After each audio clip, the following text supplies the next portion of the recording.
मैं सभी हिमाचल वासियों के लिए सादर नमस्कार करता हूं। आप सभी जानते हैं कि दिनांक 10 अगस्त से 16 अगस्त के मध्य लगभग कृष्ण जन्माष्टमी और गुग्गा नवमी के त्यौहार आएंगे। कृष्ण जन्माष्टमी का त्यौहार 11 तारीख को और 12 तारीख को पूरे भारतवर्ष में मनाया जाएगा।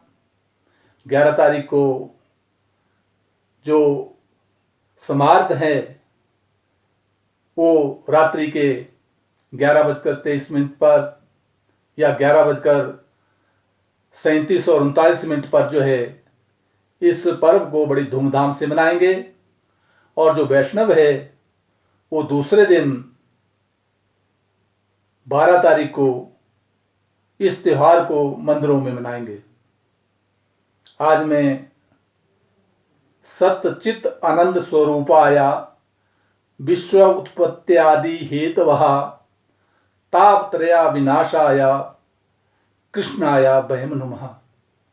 हम 16 कलाओं से परिपूर्ण भगवान कृष्ण को सादर नमस्कार करते हैं। मेष राशि का जातक दिनांक 10 अगस्त से लेकर 16 अगस्त के मध्य साप्ताहिक भविष्य फल के संदर्भ में मेष राशि का जो जातक है उसका चंद्रमा मेष राशि पर ही होने के कारण उसको शारीरिक स्वास्थ्य का लाभ मिलेगा, मान सम्मान और प्रतिष्ठा मिलेगी। परंतु मेष राशि के जातक के लिए क्रोध पर नियंत्रण रखना होगा। जमीन भूमि जायदाद का मेष राशि के जातक के लिए लाभ की प्राप्ति होगी। वृष राशि का जातक, जहां वृष राशि का स्वामी द्वितीय भाव में अपने मित्र घर में है, राहु के साथ है, इसलिए यद्यपि उसको शारीरिक स्वास्थ्य का लाभ मिलेगा, मान सम्मान और प्रतिष्ठा बढ़ेगी। उसके साथ ही 12 अगस्त को चंद्रमा स्वयं में वृष राशि में आ जाएगा और 14 अगस्त को चंद्रमा सायंकाल 6:04 पर जो है मिथुन राशि पर चला जाएगा। इसलिए वृष राशि के जातक के लिए मान और सम्मान की प्राप्ति होगी, धन का आगमन होगा और पारिवारिक जीवन में कुछ समस्याओं के साथ आर्थिक लाभ की भी प्राप्ति होगी। जो मिथुन राशि का जातक है उसका स्वामी चंद्रमा स्वयं कर्क राशि पर विराजमान है और सूर्य के साथ बुध आदित्य योग बना रखा है। जहां उसको धन की प्राप्ति होगी वहां राहु मिथुन राशि में विचरण होने के कारण उसे पारिवारिक जीवन में विशेष ध्यान देना होगा, क्योंकि राहु सप्तम स्थान को भी पूर्ण दृष्टि से देख रहा है और उसे आंख संबंधी रोगों से भी विशेष ध्यान रखना होगा। कर्क राशि का जातक महीने भर सूर्य कर्क राशि पर विराजमान है और बुध भी वहीं है। इसका अभिप्राय है कि पराक्रम में वृद्धि होगी, यात्राओं के योग भी बन सकते हैं और साथ जो है दाम्पत्य जीवन में सुख की प्राप्ति होगी। पत्नी की ओर से धन प्राप्ति के योग भी बन सकते हैं। सिंह राशि का जातक, जहां सिंह राशि के जातक के लिए पंचम भाव में गुरु का होना बौद्धिक विकास, मान सम्मान और प्रतिष्ठा को देता है, वहां केतु के होने के कारण कई बार अपने मन को एकाग्रचित रखना होगा और संतान पक्ष से भी कुछ समस्याओं से बचना होगा। ऐसे सिंह राशि के जातक के लिए लग रहा है। परंतु अष्टम स्थान में सिंह राशि के मंगल के होने के कारण जो है कहीं चोट आदि से या जमीन और जायदाद आदि से वाद विवाद से बचना होगा।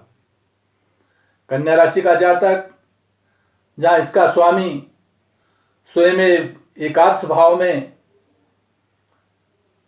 सूर्य के साथ है, वहां अर्थ की प्राप्ति करवाता है, धन का लाभ देता है और बड़े भाई से सुख की प्राप्ति करवाता है।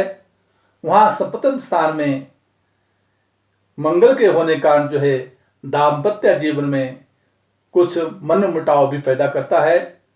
इसलिए मंगलवार के दिन जो है लाल गाय के लिए मीठे पेड़े देना शुभ कारक और हित कारक होगा। तुला राशि का जातक, क्योंकि तुला राशि का स्वामी शुक्र जो है वो अपने स्थान से नवम भाव में राहु के साथ बैठा है, इसलिए शुक्र राशि के जातक के लिए जहाँ धर्म कर्म की ओर रुचि बढ़ाता है, वह राजनीति के क्षेत्र में भी कुछ उथल पुथल बनी रहती है और साथ जो है दाम्पत्य जीवन में भी समस्याओं का सामना करना पड़ेगा। क्योंकि जहां 12 तारीख को तुला राशि का जातक के लिए 7:36 पर जो है चंद्रमा अष्टम स्थान में चला जाएगा, तो उसे पारिवारिक कलह से बचना होगा और साथ जो है उसे धर्म और कर्म की तरफ जो है रुचि बढ़ाने वाला होगा। क्योंकि 14 तारीख को चंद्रमा सायंकाल के समय 6:04 पर जो है अपने भाग्य स्थान में चल जाएगा, जो भाग्य उदय भी करवाता है। कोई नवीन सूचना भी उसको मिल सकती है। वृश्चिक राशि का जातक, जहां वृश्चिक राशि का स्वामी अपने से पंचम भाव में होने के कारण जो है संतान पक्ष से सुख और मान और सम्मान और प्रतिष्ठा देता है, परंतु पंचम भाव में मंगल का होना कई बार मन में की एकाग्रता को क्रोध की ओर ले जाता है। इसलिए क्रोध पर नियंत्रण रखना होगा और दाम्पत्य जीवन में सुख प्राप्ति के लिए उसे, क्योंकि दाम्पत्य जीवन का जो स्वामी है शुक्र ग्रह, वो अपने से अष्टम भाव में होगा, इसलिए उसे चाहिए कि शुक्रवार के दिन जो है ओम द्राम द्रीम द्रोम च शुक्राय नमः इस मंत्र का जाप करते रहना चाहिए और पक्षियों के लिए चावल इत्यादि देते रहना चाहिए। धनु राशि का जातक, वहां स्वयं गुरु वहां विराजमान है, केतु भी है। केतु के कारण कुछ मन में विकार देता है, परंतु बृहस्पति पंचम भाव को देखने कारण, नवम भाव को देखने कारण उसे और सप्तम भाव को देखने के कारण दाम्पत्य जीवन में भी आपस में मन मुटाव से बचना होगा, परंतु व्यापारिक क्षेत्र से उसे विशेष लाभ मिलेगा और कहीं बाह्य स्थानों का आगमन भी हो सकता है। इस प्रकार से धनु राशि के जातक के लिए विशेष रूप से जहां केतु विराजमान है, वो काले कुत्ते को शनिवार के दिन रोटी देते रहना चाहिए। मकर राशि का जातक, वहां शनि स्वयं में विराजमान है। शनि अपने घर के होने के कारण जो है शुभ कारक है, मान और सम्मान और प्रतिष्ठा को देंगे। राजनीति के क्षेत्र में उछाल आएगा, मान सम्मान प्रतिष्ठा को प्राप्त करेंगे, परंतु दाम्पत्य जीवन में कदापि कई बार समस्याओं का भी सामना करना पड़ेगा। इसलिए शनिवार के दिन कहीं तिल, तेल, सरसों, लोहा, काला कपड़ा, उड़द इत्यादि देते रहना चाहिए। ओम प्राम प्रीम प्रोम स शनि नमः इस मंत्र का भी जाप करना चाहिए। कुंभ राशि का जातक, जहां मकर और कुंभ का स्वामी स्वयं शनि ग्रह है, अपने से 12वें में है, परंतु फिर भी मान सम्मान और प्रतिष्ठा मिलेगी, धन का आगमन होगा। परंतु कुंभ राशि के जातक के लिए जो उसका जो स्वामी है कुंभ राशि का, वो शनि है और शनि द्वादश स्थान में है और सप्तम भाव का जो स्वामी है सूर्य है, वो अपने से छठे भाव में होने के कारण दाम्पत्य जीवन में कई बार कुछ समस्याओं का सामना करना पड़ सकता है। शारीरिक स्वास्थ्य का विशेष अपना भी ध्यान रखना होगा और पत्नी का भी विशेष ध्यान रखना होगा। परंतु शत्रु पक्ष पर कुंभ राशि का जातक विशेष रूप से जो है मुकदमे आदि में विजय को प्राप्त करेगा।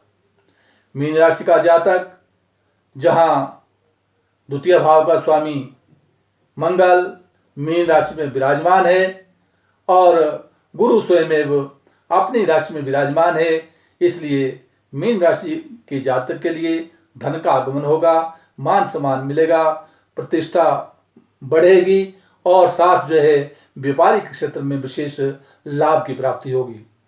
वैसे आप सभी जानते हैं कि शनि मकर राशि में विचरण कर रहा है, इसलिए धनु राशि, मकर राशि और कुंभ राशि के लिए शनि की 60 सती चली है। शनि संबंधी मंत्रों का जाप और दान करते रहना चाहिए।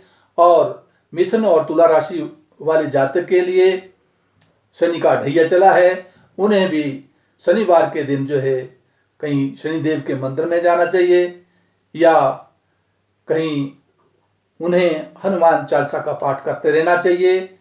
इस प्रकार से 12 राशियों का जो फलादेश है वो 10 अगस्त से लेकर 16 अगस्त तक आपके सामने रखा। सभी के लिए मंगलकारक हो, शुभकारक हो। जय हिमाचल, जय भारत, नमस्कार।